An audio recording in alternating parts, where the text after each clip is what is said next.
Although we have three amazing, distinct worship styles here at Revive, this moment from our traditional service this past Easter is still ringing in our memory. Take a look. The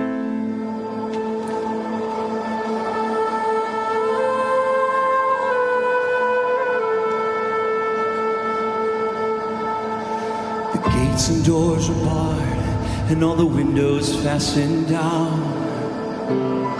I spent the night in sleeplessness, I rose at every sound.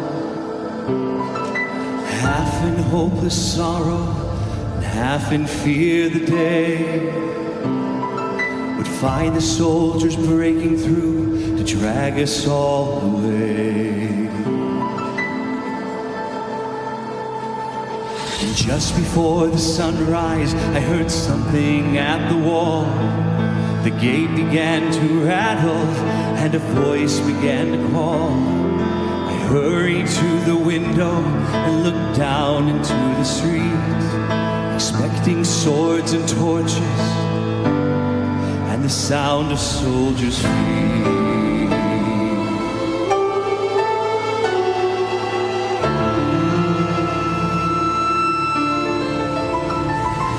There was no one there but Mary, so I went down to let her in. John stood there beside me as she told us where she'd been. She said they moved him in the night and none of us knows where. The stone's been rolled away and now his body isn't there. We both ran toward the garden and then John ran on ahead. We found the stone and the empty tomb just the way that Mary said. But the winding sheet they wrapped him in was just an empty shell. And how or where they'd taken him was more than I could tell.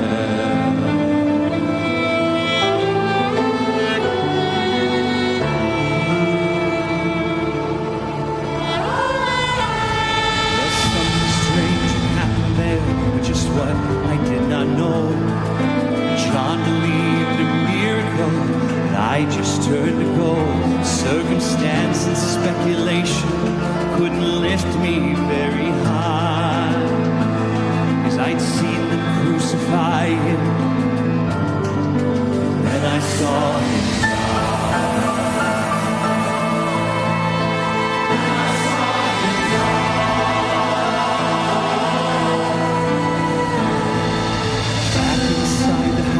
Again, the guilt and anguish came. Everything I'd promised him just added to my shame. When at last it came to choices, I denied I knew his name.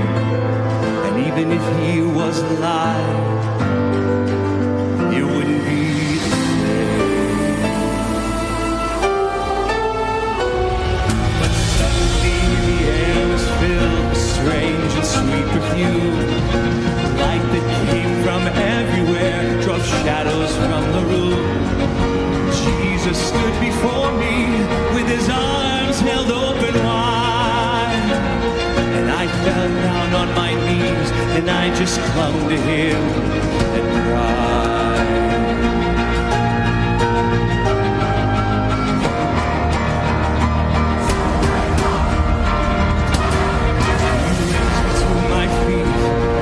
I looked into his eyes,